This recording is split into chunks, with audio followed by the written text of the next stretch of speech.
प्रधानमंत्री जी ने इस हाइड्रो इलेक्ट्रिक प्रोजेक्ट को राष्ट्र को समर्पित किया है और प्रधानमंत्री जी कारगिल शहर की जनता सुबह से ही स्टेडियम में आपको उद्बोधन सुनने के लिए बेसब्र है। आपसे अनुरोध है कि इस विशाल जनसभा को संबोधित करें।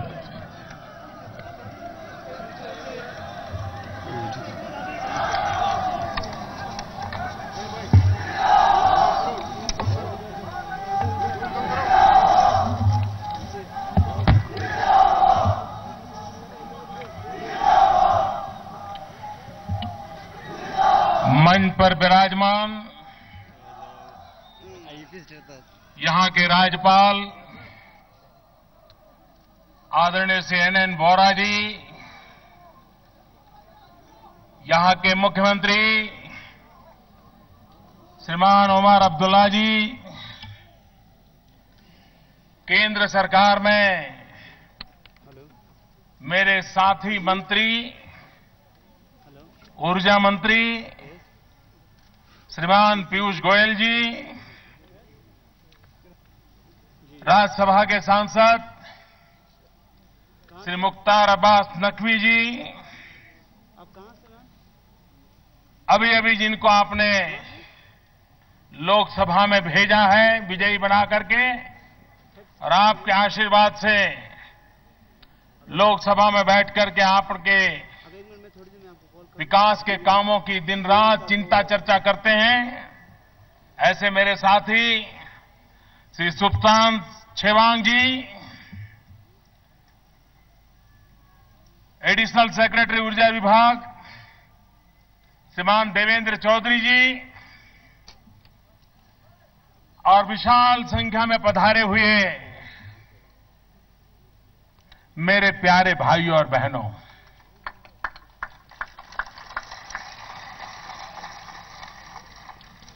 ये मेरा सद्भाग्य है कि मुझे हिंदुस्तान के एक आखिरी छोर पर रहने वाले करगिल के मेरे भाइयों बहनों से बातचीत करने का अवसर मिला है।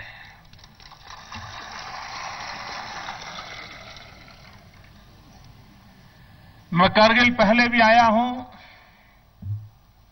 और जैसे मुख्यमंत्री जी बता रहे थे, आज तो जब मैं आया तो मैं तालियों की गड़गड़ाहट सुन रहा हूं, लेकिन पहले तब भी आया था जब बम बंदूक और पिस्तौल की आवाजें सुनाई दे रही थी, सीमा पार से गोलियां चल रही थी, युद्ध जारी था। उसी समय मैं यहां पर था, आपके बीच रहता था, और एक बात जो मेरे मन को छू गई थी,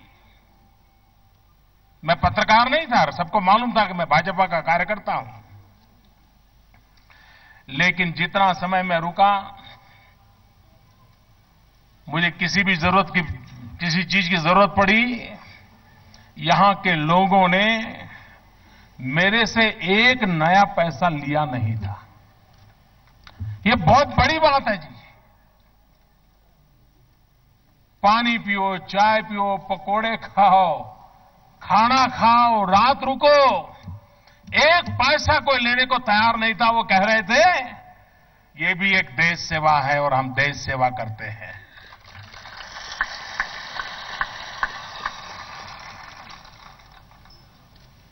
मैं देख रहा था कि सेना के जवान जो लड़ाई लड़ रहे थे, उनको जितनी मदद, जितना सहयोग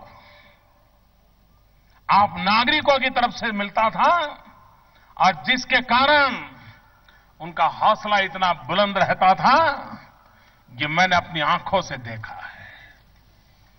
जिस दिन टाइगर हिल जीता गया था, करगिल ने जिस दिन जो आनंद उत्सव मनाया था, वो आज भी मेरी आंखों के सामने है। और इसलिए करगिल के लोगों की देशभक्ति, भारत की रक्षा के लिए उनकी जागरूकता पूरे देश को प्रेरणा देने वाली है। और मैं इस धरती को वंदन करता हूं, यहां के लोगों का अभिनंदन करता हूं। भाइयों बहनों, पुराने जमाने में कहा जाता था कि पानी और जवानी कभी पहाड़ के काम नहीं आते। ऐसा पुराने जमाने में कहा जाता था कि पानी और जवानी पहाड़ के काम नहीं आते। भाइयों बहनों, युग बदल चुका है। इस मान्यता को बदलना हमने ठान लिया है। पहले भले पानी और जवानी पहाड़ के काम न आती हो, हम ऐसी स्थिति पैदा करना चाहते हैं पानी भी पहाड़ के काम आए, जवानी भी पहाड़ के काम आए। जब पानी से बिजली पैदा करते हैं, बिजली पहाड़ों को पहुंचाते हैं, वो पानी परोक्ष रूप से पहाड़ों को काम आता है। और यहां की जवानी रोजी रोटी कमाने के लिए परिवार के नौजवान बूढ़े मां बाप को गांव में पहाड़ों में छोड़ करके कहीं चले जाते हैं रोजी रोटी कमाने के लिए। घर छोड़ने के लिए मजबूर हो जाते हैं, यार दोस्तों को छोड़ करके मजबूर होना पड़ता है और कहीं जाकर के रोजी रोटी कमाने में के लिए मजदूरी करने के लिए झुग्गी झोपड़ी में गुजारा करना पड़ता है, कभी फुटपाथ पर रहना पड़ता है। क्या हम हमारी जवानी को ऐसे ही बेकार जाने देंगे? भाइयों बहनों, पहाड़ की जवानी भी पहाड़ को काम आ सकती है अगर पहाड़ के जवानों के पास हुनर हो, कौशल्य हो, विकास का अवसर हो, रोजी रोटी कमाने के लिए अगर उसको मौका दिया जाए तो पहाड़ के जवान को शहर की भीड़ में जाकर के जिंदगी गुजारना अच्छा नहीं लगता है। और इसलिए ये जो बिजली यहां पहुंची है वो सिर्फ घर के अंदर उजाला करने के लिए नहीं है, लट्टू जलाने के लिए नहीं है, मोबाइल फोन सिर्फ चार्ज करने के लिए नहीं है, टीवी पर भिन्न भिन्न प्रकार के सीरियल देखने के लिए सिर्फ नहीं है। ये बिजली यहां के औद्योगिक विकास के लिए उसकी प्राथमिकता है। छोटे मोटे उद्योग शुरू हो और अगर बिजली है तो उद्योग की संभावनाएं बढ़ती है। कृषि आधारित कामों का अवसर मिले, यहां की जो परंपरागत हुनर है, कला है, उसको आधुनिक रूप मिले, उसको टेक्नोलॉजी का अवसर मिले। मुझे विश्वास है यहां का नौजवान अपने पसीने से पैसे कमा भी सकता है, परिवार को चला भी सकता है और गौरव भर अपनी जिंदगी का गुजारा भी कर सकता है। ये दूर सुदूर रहने वाले लोग जब बर्फ बीच में आ जाती है तो हिंदुस्तान से कट जाते हैं और उनको कनेक्टिविटी चाहिए। हम प्रतिबद्ध हैं उनको कनेक्टिविटी के लिए। आज मैंने लद्दाख गया था, वहां घोषणा की है। ये रोड का काम बंद पड़ा था। क्यों? क्यों? तो टेंडर की जो रकम थी वो इतनी बड़ी आई थी कि कोई सरकार पैसे देने को लिए तैयार नहीं था। सरकार आई गई, रोड वहीं के वहीं लटके रहे, बना नहीं। मैंने उसका जब रिव्यू किया तो ध्यान में आया कि जितना बजट हमने तय किया उसे काम नहीं चलेगा, अतिरिक्त बजट की जरूरत पड़ेगी। भाइयों बहनों, हमने तय किया है अतिरिक्त 8,000 करोड़ रुपया लगा करके ये काम पूरा कर दिया जाएगा।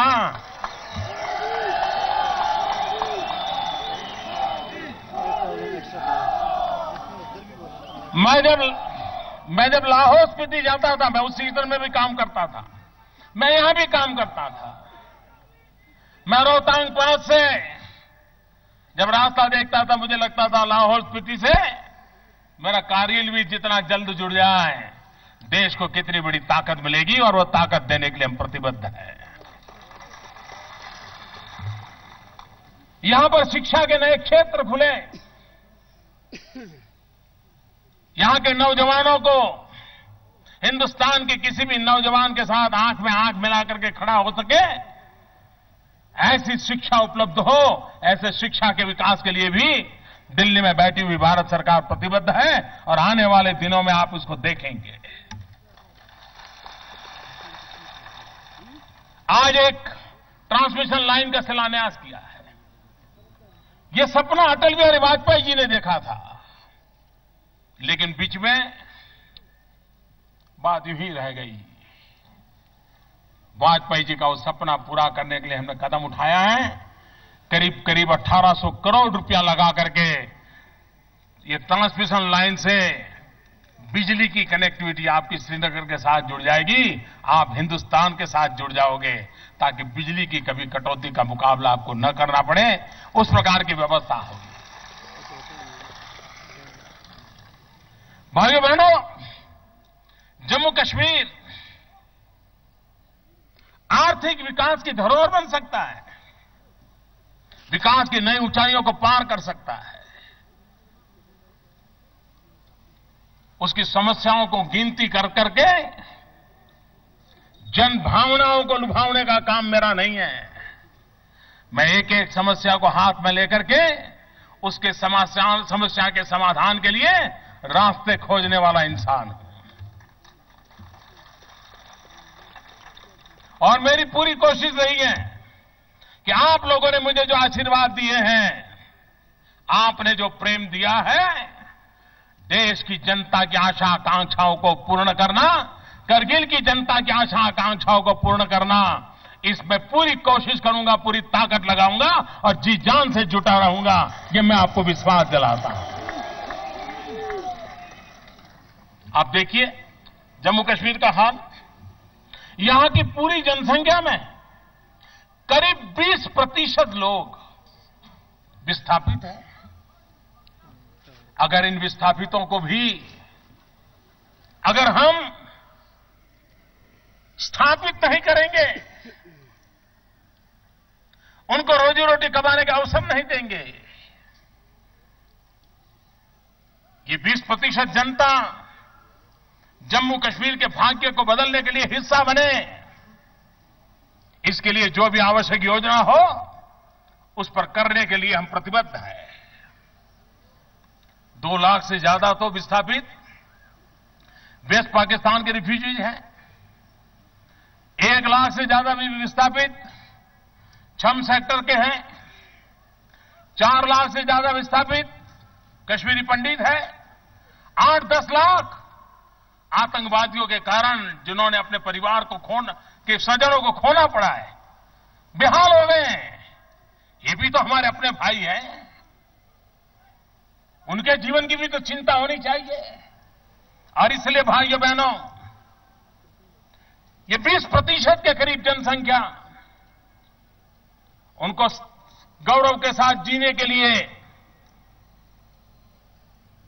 उनके मान सम्मान, क्योंकि उन्होंने भारत के लिए प्यार किया है, भारत के लिए वो जी रहे हैं, उनके लिए अब तक बहुत उदासीनता बरती गई है, निगलेक्ट किया गया है। अब वो दिन चले गए हैं। मैं पूरे जम्मू कश्मीर के ऐसे विस्थापित भाई बहन, किसी भी प्रकार के विस्थापित क्यों न हो, वो हमारे भाई है, वो हमारे परिवारजन है, उनका सुख दुख हमारा सुख दुख है, उनकी प्रगति ये हमारा मकसद है, उनका विकास ये हमारा मकसद है। और उस काम को आगे बढ़ाने के लिए यहां विकास की नई नित्य नवीन योजनाओं के द्वारा हम आगे बढ़ना चाहते हैं। भाइयों बहनों, एक बात मैं अपने अनुभव से कहना चाहता हूं, और मुझे लगता है करगिल में वो बात करूंगा तो अच्छा लगेगा।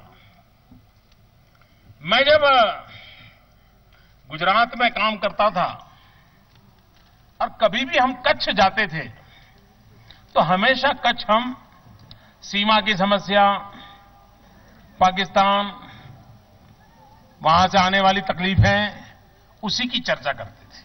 जो भी राजनेता जाए वही बोलता था। मैं मुख्यमंत्री बना तो वहां से 5-7 लोग मुझे मिलने आए, क्योंकि भूकंप के बाद मैं मुख्यमंत्री बना था।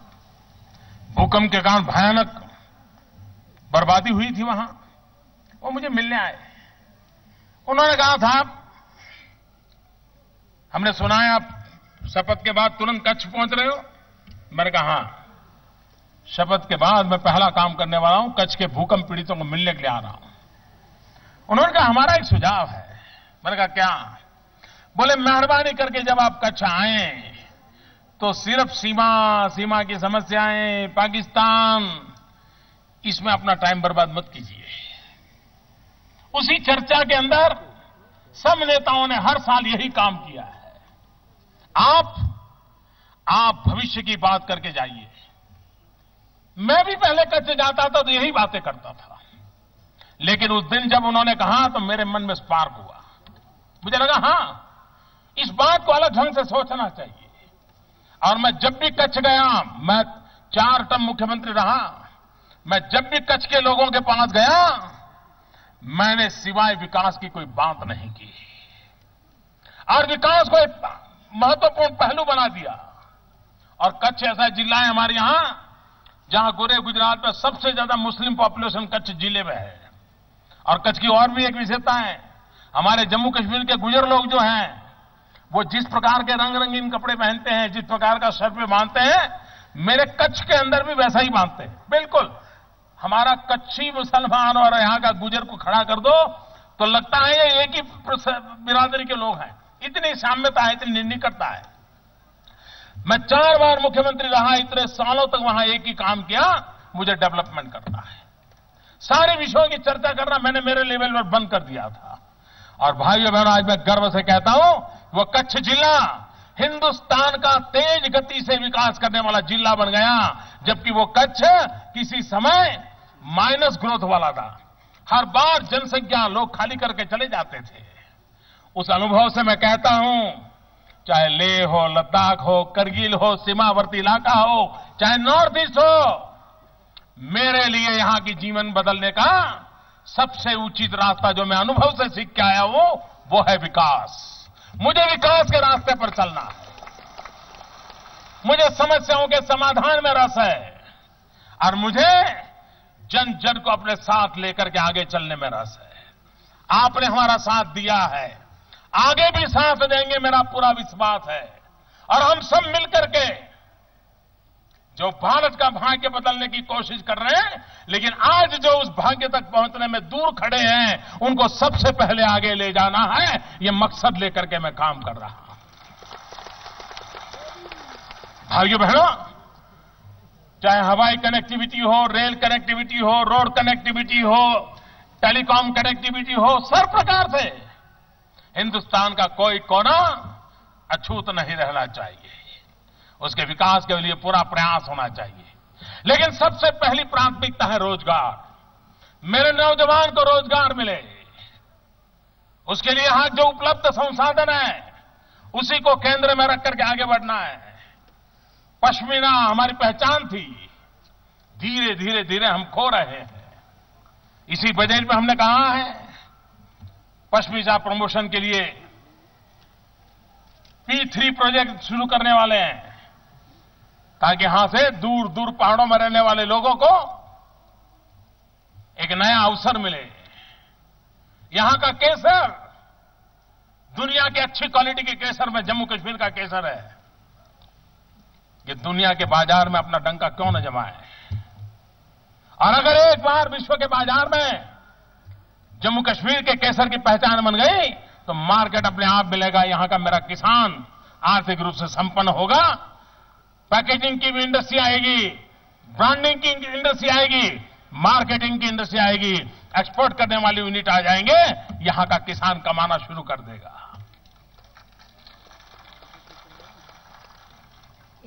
हम फूलों से लदे हुए इलाके हैं हमारे पास। कभी एप्पल की खेती करते हैं, लेकिन एप्पल शहर में पहुंचते पहुंचते बिगड़ जाता है। बेचारे किसान का 15-20% तो नुकसान वहीं हो जाता है। लेकिन अगर हम वैल्यू एडिशन करें, और अब जब बिजली आ रही है तो ऐसे छोटे छोटे यूनिट लगा करके वैल्यू एडिशन करके पैक टीन के अंदर उसका जूस हो, उसके कट फ्रूट हो, या एप्पल को बचाना हो, ऐसे ही सुरक्षित रखना हो, वो सब संभव है टेक्नोलॉजी से। हमारे यहां जो कृषि उत्पादन है उसको वैल्यू एडिशन करके औद्योगिक इकाइयों को जोड़ करके हमारे यहां के किसान को हम ताकतवर बनाना चाहते हैं, मजबूत बनाना चाहते हैं। भाइयों बहनों, विकास तो करना है, लेकिन मैं अनुभव से कहता हूं, इस देश को आगे बढ़ने के लिए पैसों की कमी नहीं है। इस देश को आगे बढ़ने के लिए हिंदुस्तान के नागरिकों के पसीने में भी कोई खोट नहीं है, पुरुषार्थ में भी खोट नहीं है, पैसों में भी खोट नहीं है।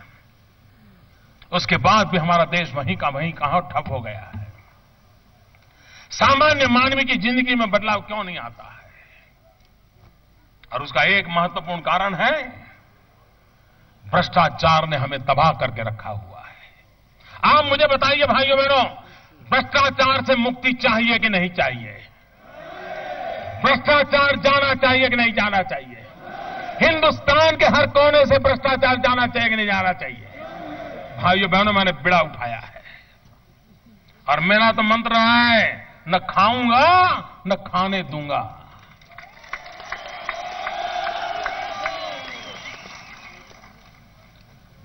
इतने पैसे अगर ये भ्रष्टाचार का पापाचार बंद हो जाए, उन्हीं पैसों से देश को बहुत कुछ आगे बढ़ाया जा सकता है, नौजवानों की इच्छाओं को पूर्ण किया जा सकता है। मुझे आपसे मदद चाहिए भ्रष्टाचार के खिलाफ लड़ाई लड़ने के लिए।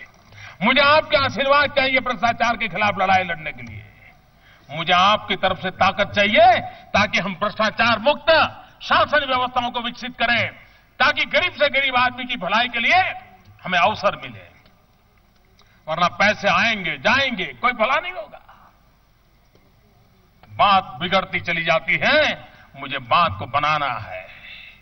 और इसलिए भाइयों बहनों, अटल बिहारी वाजपेयी ने जम्मू कश्मीर के लिए जो सपने देखे थे, उन सपनों को हमें पूरा करना है। यहां के जन सामान्य को ताकत देनी है। और भाइयों बहनों, कोई हिंदुस्तान के किसी कोने में कल्पना नहीं कर सकता कि लेह लद्दाख हो या करगिल हो, इतनी बड़ी जनसभा मुझे संबोधन करने का अवसर मिला। हिंदुस्तान में कई लोगों को कल्पना तक नहीं आएगी। आज जब टीवी पर ये चीजें देखेंगे, पूरा देश चकित हो जाएगा, आपकी देशभक्ति से चकित हो जाएगा, आपके उत्साह से चकित हो जाएगा। और हिंदुस्तान के और कोने के लोगों को भी कारगिल के उत्साह से प्रेरणा मिलेगी। ये प्रेरणा लेकर के मैं आज जा रहा हूं।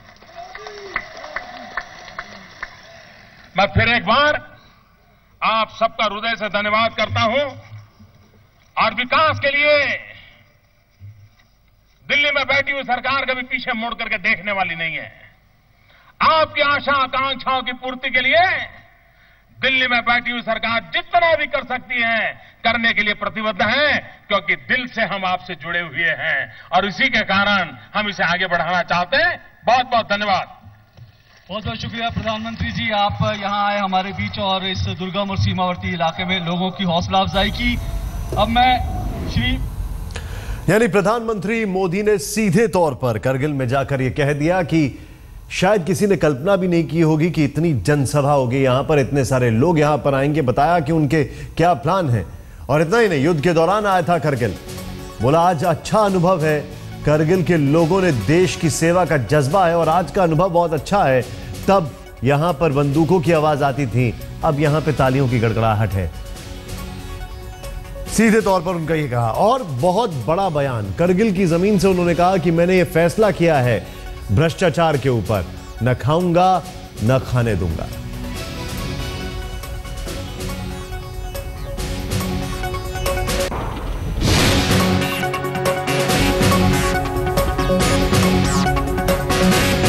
बिजली फोन से कोई कोना छूटेगा नहीं, प्रधानमंत्री नरेंद्र मोदी का बयान। उन्नत तकनीक से करेंगे कृषि विकास, भ्रष्टाचार मिटाना सरकार का लक्ष्य है।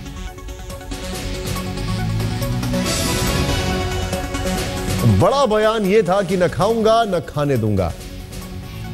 किसानों की बात की उस जगह पर जहां पर बंदूकें चलती, डेवलपमेंट की बात, सीधे तौर पर वहां की जनता को यह कहा कि आज हम बात कर रहे हैं भविष्य की, क्योंकि जब बात भविष्य की करेंगे तभी वर्तमान सुधरेगा। बात डेवलपमेंट की, बात उन्नति की।